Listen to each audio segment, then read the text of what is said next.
Hi everyone, I'm Rich Arkanov, Superintendent of Center Grove Community School Corporation. Thank you for joining us today. I'm honored to serve our district, and with me today is Mrs. Amy Norman. Hello. Amy, how are you? Hi, thanks for having me. I'm glad to have you here. Been a little busy. It has been, Yes. it has been. Yes. And as some of you know, Mrs. Norman is our Health Services Coordinator, and she's in charge of all of our nurses. Yes. We're here at Walnut Grove today because one of Amy's additional duties is to fill in for people when we don't have them. Yes. And we have we've had nurses out this last couple of weeks, and that makes it more challenging for you, especially. At times, but it's great to be in the clinic. It's great to see the kids. Yeah. Kind of gets you refreshed a little bit from all the other things that are going on. Yeah, so I enjoy it. I enjoy absolutely. it. But boy, that makes a lot of work for you. So. It can some days. Yeah. Teachers are doing a great job, though. You know, they're handling a lot of the smaller things. So traffic in the clinics has been manageable, which is very much appreciated. Yeah, so, that's great. Yeah, that's everybody's great. doing a wonderful job, so we really appreciate it from this side of things. Absolutely. Things have kind of increased a little bit with some of the other stuff going on in the world. So, yeah, absolutely, which is what we're going to talk about today. Absolutely, yes. So the CDC has put out some changes. Yes. And so we need to talk about those a little bit and inform our parents of what some of those changes are, and particularly what impacts us. But before we talk about those changes, I think it's interesting that a lot of parents ask us, are these things you have to do? Are you required to do them, and why? And Correct. And so from our understanding is that basically our directives come from the Johnson County Health Department. Correct. Who gets that from the state, Indiana State, and obviously they follow the CDC guidelines. Correct. So the hierarchy kind of works as you go down those levels, you can become more stringent in your requirements. So a school district actually could make things a lot more strict than what they currently are, but we're not allowed to loosen them. Gotcha. So the same thing, like the county health department could have more strict guidance from this, than what the state has sent out. But the county health department is following what the state has sent out, and that's what they've directed us also to follow. So, but for example, if you look at Marion County, the Marion County Health Department has some additional restrictions and things like that in place, and so that's that's just kind of how that hierarchy works. It's not at a point where we can just say, we just don't want to do it. Right. And so if a parent or community member is not happy with these guidelines, we really encourage them to contact the state. Correct. The state health department. Correct. I mean, I know that I have gotten some information from folks, and I try to answer the information as best that I can. But again, Center Grove's not making these policies. Center Grove's not making these requirements. These are directives that are sent down from the governor, from the state health department, in conjunction with the CDC. Correct. So. Yes, and so then we have to follow those. So we follow those, yes. Yeah, and so one of the new things, what are some of the new things that are coming out of the health department from the CDC? Yeah, so late Tuesday afternoon, we got information that they've adjusted the symptoms that are now COVID related. So the biggest dramatic change in that is it had been that a congestion and runny nose was a COVID symptom. It's also an allergy symptom. It's also a cold symptom. It's also, every virus that we've got going on. That's now been taken off the list. That's good. Actually, I think, helps tremendously to know. Some people may ask why. I don't have the answer to that. Right. There's a lot of studies that are consistently going on with the CDC, and they have just come to these determinations. So the main things that we're still looking at are a temperature of 100.0 or greater, sore throat, like a new uncontrolled cough that kind of leads to difficulty breathing. I think of like people, when you start coughing really hard at night, you can't catch your breath. Like that type of cough. This is where it gets a little tricky with kind of our asthmatic students and some of our allergy students. They can develop those symptoms as part of an asthma attack. So I would just encourage parents, we have asthma action plans that are supposed to be filled out every year. If your student has asthma, we need to know about that. We need to have their inhalers so that we can treat them and start with asthma instead of immediately jumping to COVID. Gotcha. The other one is diarrhea, vomiting, or abdominal pain, which we're taking that as it's a little bit more than your anxiety-riddled stomach ache. Abdominal pain has a little more to that. But again, in a situation where a child wakes up, vomits at 3 a.m., they should not be coming to school that day. Right. Right. Any new onset of a severe headache, especially if there's a fever involved with that.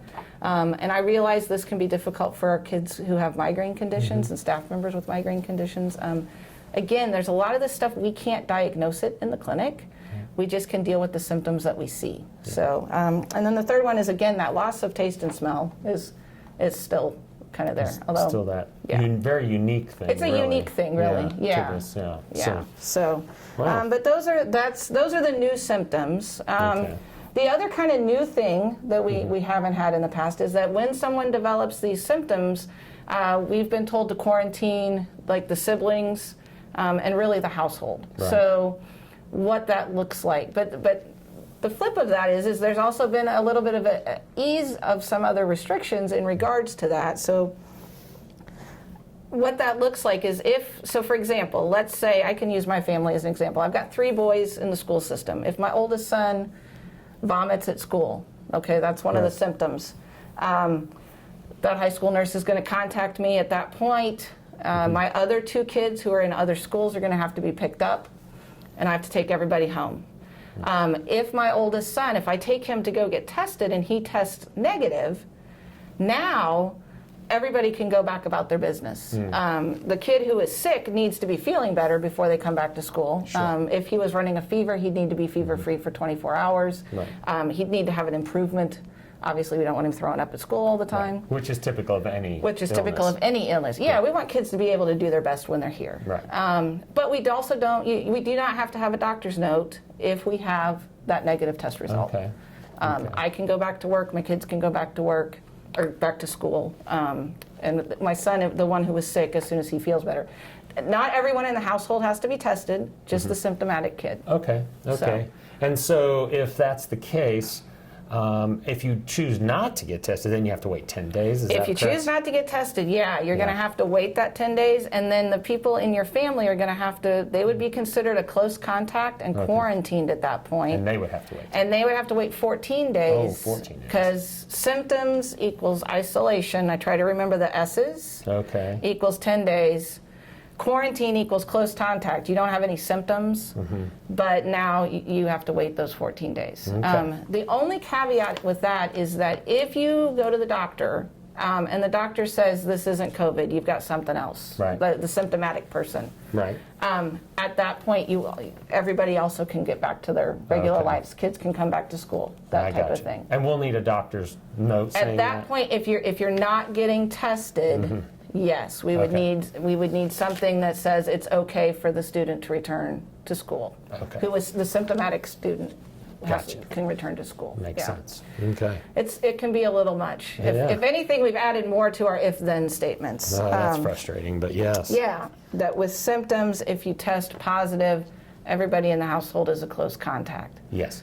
And at that point, it's 14 days for close contacts. For close because a close contact is still somebody who is a confirmed case, has been in close contact with a confirmed case of COVID positive. So that component of this whole equation has not changed. Yes. Okay. So that's it. So we talked about who counts as a close contact. Is there a little bit more than just your family?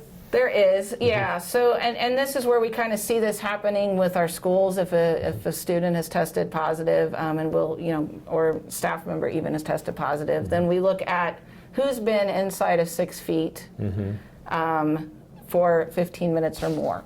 It had been that the CDC had said that this was each interaction had to be 15 minutes or more. They did change that with the recent guidance, and now we look at a total of 15 minutes or more. They also look at the people who you may have hugged, a full-on hug, like you probably do with your family members or maybe friends. That now counts as a close contact. It doesn't matter how long the hug lasted. Can you still comfort somebody? Yeah, a side hug's great. You can still offer a little bit of comfort, but those full-on hugs, that automatically puts you into the close contact category. Oh, that's a tough one. I'm a hugger. So I know. If you provided care for somebody in your home who is sick and is a confirmed positive, that's a close contact. That's close. And then, if you share eating and drinking utensils, that's a close contact. The other one is if people sneeze on you, they don't have their face covering, so they consider that like sneezing and coughing with no face covering on, that's respiratory droplets. Okay. That would be considered close contact. Doesn't matter how long, just the fact that somebody sneezed in your face, right. They didn't have anything on, you got respiratory droplets on you, that's kind of where that works. Yeah. All of that being said, I think the CDC also kind of added in some more stuff in regards to face coverings. The face coverings are still so important because if you are having, the goal is that, quarantine just stinks for the person who it's happening to. But the goal is that they don't get sick. Right.